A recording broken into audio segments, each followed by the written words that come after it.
E o Flamengo, mesmo nessa situação terrível, todo cheio de desfalque, cheio de lesão, com o placar adverso de 1-0 para o Peñarol, será que tem jeito de arrumar o time a ponto de virar esse jogo? Hoje vamos falar de algumas opções que o Tite tem, o que eu faria se eu fosse o Tite no jogo da volta contra o Peñarol, beleza? Algumas opções de tática. Vamos discutir junto e quero ver se vocês concordam comigo ou se vocês fariam de outra forma. Pega a visão, segue o Lucão. Seja bem-vindo ao canal Lucão Vital. Fala galera, eu sou o Lucão Vital. Hoje vamos falar aqui das opções táticas ideais, na minha opinião, para o Flamengo pegar o Peñarol nesse jogo da volta. Vamos discutir algumas vertentes de formação, o que eu acho que poderia ser a formação ideal para o Flamengo, com algumas pequenas variações que a gente vai discutir no decorrer desse vídeo. Antes de mais nada, lembrar vocês para curtir esse vídeo, para compartilhar com os amigos, com a família, com todo mundo que gosta de futebol e do Flamengo, e não esquecer de me seguir em todas as redes, no @LucãoVital, no Instagram e no YouTube, e no @Lucão_Vital, no TikTok e no Kawaii. Pega a visão, segue o Lucão. Além disso também, ativa o sininho para receber todas as notificações do vídeo também, beleza?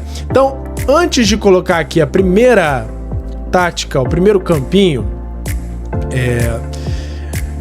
eu tenho que dar o braço a torcer que o Flamengo, nesse ponto que chegou de desespero, de falta de peça, eu hoje tentaria sentar, conversar com quem?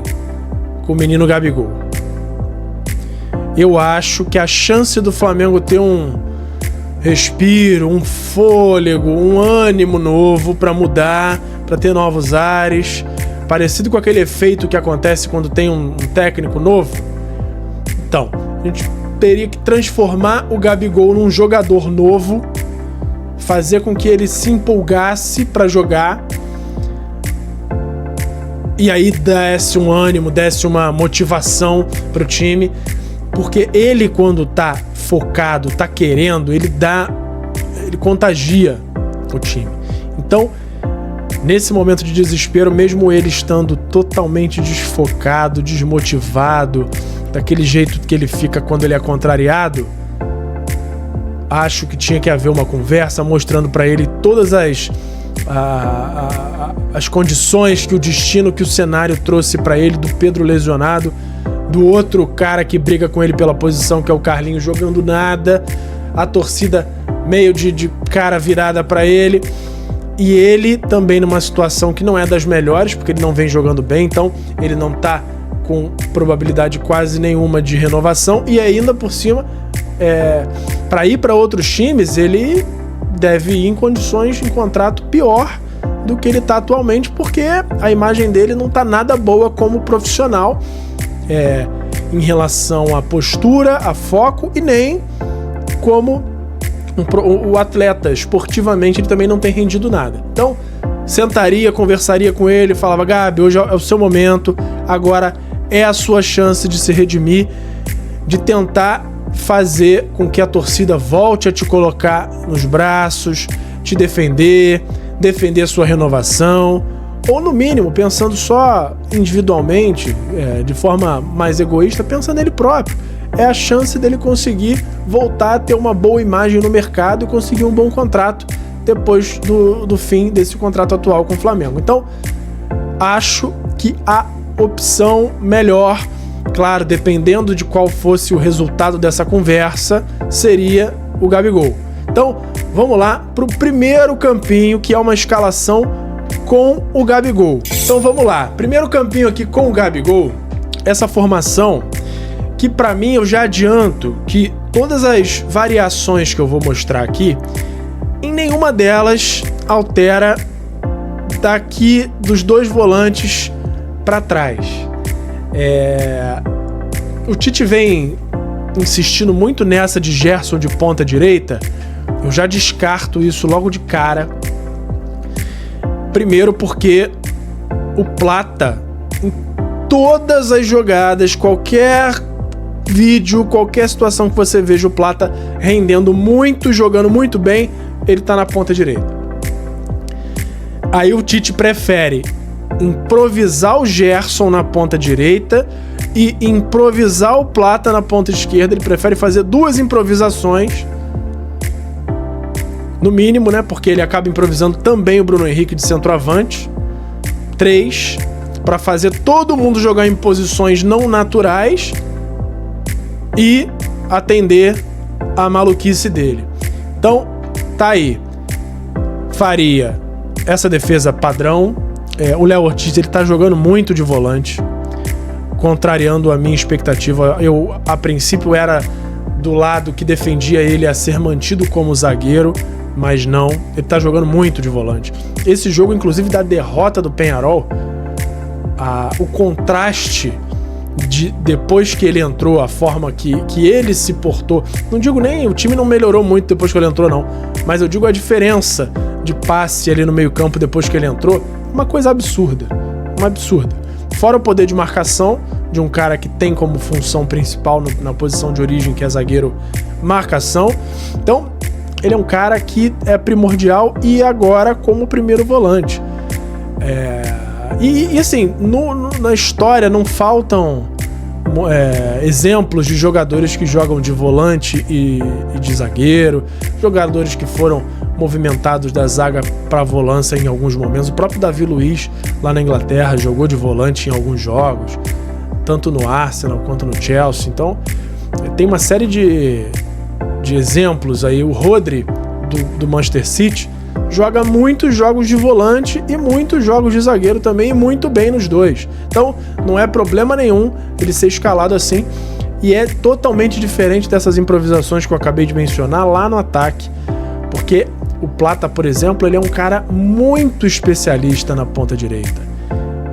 É como se fosse tirar o Felipe daquela época do Flamengo, que estava jogando demais lá na ponta direita, botar ele de volta para a ponta, para a lateral esquerda, que é a posição de origem dele no Vasco. É mais ou menos essa a comparação, esse nível de queda de produção que aconteceria. Então, para mim, Léo Ortiz de volante, titular, primeiro volante. A defesa, para esse cenário de necessidade de gols, para mim, não tem nem que se cogitar Alexandro e na lateral direita o Varela. Para mim, tem que ser os 2 laterais ofensivos que tem como ponto principal a ofensividade, Ayrton Lucas e Wesley. Isso aí não vai variar em nenhum dos 3 campinhos que eu vou mostrar aqui para vocês. Então, Ayrton Lucas, Léo Pereira, Fabrício Bruno e Wesley. Léo Ortiz de primeiro volante. Nessa opção aqui, Gerson e Arrascaeta completando o meio campo. Gerson com aquele cara, como ele tem feito, onipresente, estando em todos os cantos, fazendo essa cobertura aqui na direita junto com o Plata, mas também chegando junto com a Arrascaeta aqui para armação de jogo. Em alguns momentos também caindo aqui pela esquerda. Então o Gerson é aquele cara onipresente que hoje para mim tá bem melhor do que o De La Cruz. De La Cruz voltando de lesão. O Gerson ele tá dando melhor conta do recado ali como segundo volante titular do Flamengo. A Arrascaeta que não vem muito bem, mas ele hoje é aquele cara que pode tirar o coelho da cartola em um lance. Não consigo ainda tirar do time e nem acho que faz sentido ele sair do time, até porque hoje ele não tem um substituto à altura como armador. O Flamengo tem bons segundos volantes que fazem função também de armador quando necessário, mas não chega nem perto da qualidade do Arrascaeta. Então, Léo Ortiz, Gerson e Arrascaeta no meio campo, Plata de ponta direita, não tem outro lugar para ele ficar aí. Não tem outra opção. O máximo que ele pode fazer é jogar com outro atacante lá na frente, mas sempre caindo pela direita para jogar em profundidade, entrando na direção da área. Não tem outra coisa para ele fazer. O cara joga assim, é óbvio, ele vai fazer uma fumaça, vai fazer uma confusãozinha lá pela esquerda, mas a especialidade dele, e é o cara que tá jogando muito, que valeria a pena colocar na posição de origem para ver o quanto vai render um jogo inteiro, é o Plata pela direita. Bruno Henrique, definitivamente ele não tá rendendo centralizado, fixo ali no ataque. Ele faz muitos gols inclusive dentro da área, inclusive de cabeça, mas não jogando ali. Ele caindo da ponta ali pra dentro, ele aproveita cruzamentos que vêm do outro lado e ele entra como o cara ali na área, a surpresa. Ele sendo o cara pra fazer pivô, pra jogar dentro da área, não funciona. E aí é que entra agora o Gabriel Barbosa, que também não funciona como o cara de pivô, por exemplo, mas ele é um cara que dá...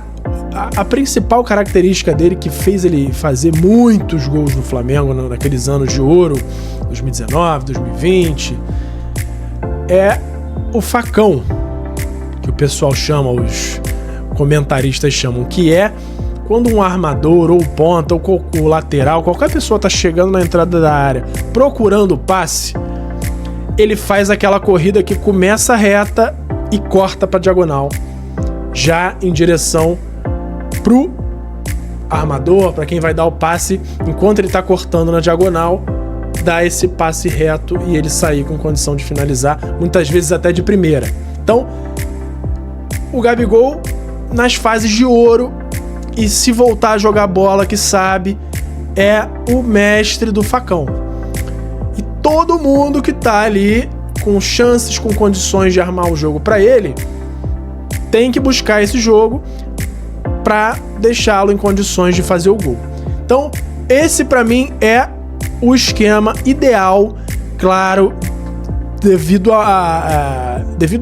mas se a gente tiver uma resposta positiva numa conversa possível com o Gabigol, eu já me considerando o cartola do Flamengo, mas se uma possível conversa que aconteça entre Marcos Braz, Landim, Tite, quem seja, com o Gabigol, se for positiva, se ele demonstrar que vai querer, esse seria o meu time ideal.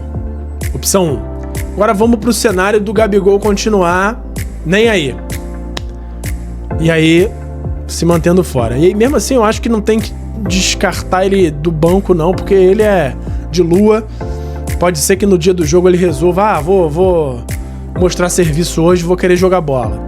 Aí bota no banco, entra e de repente ele faz gol, porque ele tem infinitamente mais recursos do que o Carlinhos. Então, vamos lá para a segunda opção, que é sem o Gabigol.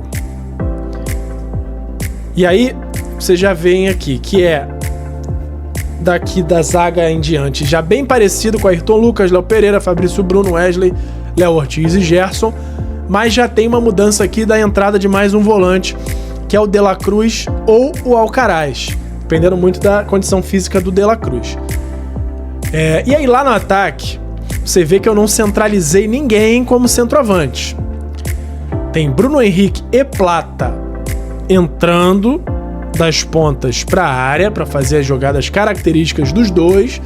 Tanto o Bruno Henrique quanto o Plata tem como posição principal de origem, como seus principais lances da carreira, a entrada da ponta para a área, Plata na direita, Bruno Henrique na esquerda. E aí, complementando esse trio de ataque, entre aspas, o Arrascaeta. Por que entre aspas? Porque o Arrascaeta faria aquela posição central móvel, que é ele atrapalha, ele confunde a zaga para puxar a marcação ali no meio, para os zagueiros terem alguém para se preocupar, alguém para ter que dividir a atenção e com isso abrir espaço para Plata e Bruno Henrique entrarem. Por quê? O movimento natural do Arrascaeta nessa formação é voltar para armar quando o lance de ataque começa a se formar no Flamengo. Então seria Gerson e Alcaraz ou De La Cruz subindo e o Arrasca descendo do ataque para fazer uma linha com eles de armação, com Plata e Bruno Henrique entrando na área, Wesley e Ayrton Lucas subindo para formar todo mundo que está atacando. E claro, o Léo Ortiz também com os passes dele colaborando muito.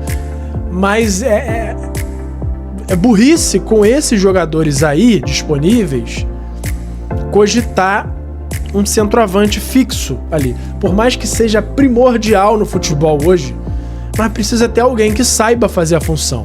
Não adianta querer botar o Bruno Henrique para jogar de pivô, de centroavante fixo, centralizado, porque não vai dar certo, como não tem dado certo. Os jogos que o Flamengo ganhou ultimamente são gols achados. O Flamengo até se estruturou bem em alguns jogos, por exemplo, contra o Vasco, jogou de uma forma dominante, mas não tem aquela coisa aguda. Quando chegou com chances de fazer gol, muitas vezes não foi nem um atacante que finalizou. Então, para isso, por que não colocar tanto o Bruno quanto o Plata nas posições de origem, para que eles gerem novas jogadas de perigo? E aí, tanto os volantes, quanto o Arrascaeta, quanto eles próprios com jogadas do ponta do outro lado apareçam para finalizar, mas não deixaria ninguém centralizado nesse cenário aí. Esse é o segundo cenário. Terceiro cenário, que aí entra uma grande figura que eu tenho cornetado pouco ultimamente, que é o menino Carlinhos, o nosso boneco de Olinda. Difícil escalar esse cara, mas tá ele aí, inclusive com a carinha de triste aí, porque é a minha carinha de triste por ter que ver ele na escalação. Mas, vamos lá. O que eu mais quero nessa vida é que ele cale minha boca, que ele faça 3 gols contra o Peñarol, mande todo mundo pra PQP e classifique o Flamengo pra essa semi aí da Libertadores. Então, escalação bem parecida com a primeira, porém com o Carlinhos no lugar do Gabigol. E aí, o fato do Carlinhos estar ali e o desenho ser o mesmo não quer dizer que a formação, a atitude do time seria a mesma. Por quê? As características do Carlinhos são totalmente diferentes da do Gabigol. O Carlinhos é um cara que hoje não sabe fazer bem o que o Pedro faz, que é receber essas bolas longas, tanto do Rossi quanto dos zagueiros ou dos laterais, e prender um pouco o jogo no ataque para esperar o resto do time subir e aí tocar a bola para alguém para fazer então o jogo acontecer, a jogada de ataque acontecer com uma quantidade maior de peças ali. O Carlinhos não consegue fazer isso. O Carlinhos recebe bola alta, ele não consegue disputar a bola no alto mesmo tendo 2 metros de altura. Então, não é um jogo que daria pra fazer isso. Até o Gabigol faz isso muito melhor do que o Carlinhos, mesmo tendo uma altura menor, em tese um porte físico menos forte do que o do Carlinhos, mas o Carlinhos ele não demonstra muita capacidade nesse sentido, em quase nenhum outro sentido, mas colocaria ele aí nessa terceira hipótese como um cara pra estar lá dentro da área. Sobrou alguma coisa pra ele, ele vai, esbarra na bola, finaliza, cabeceio, se der, se ele souber fazer, não sei ainda o que ele sabe fazer em relação a cabeceio, mas seria esse meio campo bem móvel, com o Léo Ortiz um pouquinho mais fixo lá atrás, mas Gerson e Arrascaeta fazendo alternadas ali, de uma hora o Gerson tá armando mais, caindo mais pra direita, indo mais pra frente, outra hora os dois, outra hora o Arrasca mais e o Gerson um pouco mais na contenção. Plata e Bruno Henrique da mesma forma, móveis, fazendo ali o salseiro, dificultando a defesa adversária, tanto com bolas de linha de fundo quanto com entradas, com penetração na área. E o Carlinhos lá, para quando a jogada se desenhar sem muito mais opções de passe, joga na área e vê o que o boneco de Olinda faz. E nem é a minha primeira opção, as duas outras acho que são opções mais estruturadas, mas o Carlinhos, ele inclusive pode ser uma opção de segundo tempo para adicionar aos jogadores de ataque que já estavam aí, de repente bota o Carlinhos também, como vem sido feito, mas não dá muito certo. Então essa é uma opção com o centroavante que a gente tem hoje, mas que para mim não é das melhores não. Então essas são as 3 opções, os 3 cenários em ordem de prioridade para mim, tá? Então, a opção 1 com o Gabigol, a 2 e a 3 são em ordem de preferência minha pro Flamengo contra o Peñarol. E aí eu quero ouvir de vocês. Vocês acham que faz sentido? Acham que eu tô falando um monte de besteira aqui? Que o Tite tá certo em fazer essas formações aí de professor Pardal dele, ou vocês concordam? Quero ouvir de vocês o que vocês acham e aguardo os comentários aqui no vídeo, beleza? Quero que vocês também compartilhem com seus amigos, com a sua família, com todo mundo que gostar de futebol, que gostar de Flamengo, que tá preocupado com esse jogo da volta. Compartilha com ele, mostra essas formações aqui, pergunta o que eles acham, pede para eles seguirem o canal aqui também, se inscreverem, para continuar essa conversa aqui com a gente nos comentários, pra gente junto conseguir fazer um movimento aí de, pelo menos de opinião, não digo unificada, mas de discussão, de fazer isso chegar em algum lugar para botar alguma coisa na cabeça do Tite, e não necessariamente esse canal, mas para fazer o barulho aumentar em relação a essas maluquices aí que vem sendo feitas pelo Tite, beleza? Aguarde seu comentário, curte o vídeo, compartilha com os amigos, com a família, com todo mundo que gostar de futebol, gostar de Flamengo, se inscreve no canal, não esquece de ativar o sininho para receber notificação de todos os vídeos que eu colocar aqui, e não esquece também de me seguir em todas as redes, no @LucãoVital, no Instagram e no YouTube, e no @Lucão_Vital no TikTok e no Kawaii, beleza?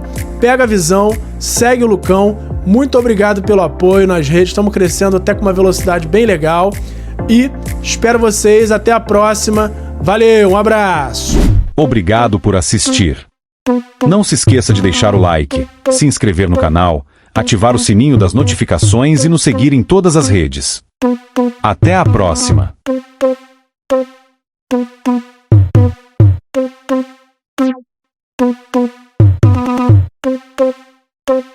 Thank you.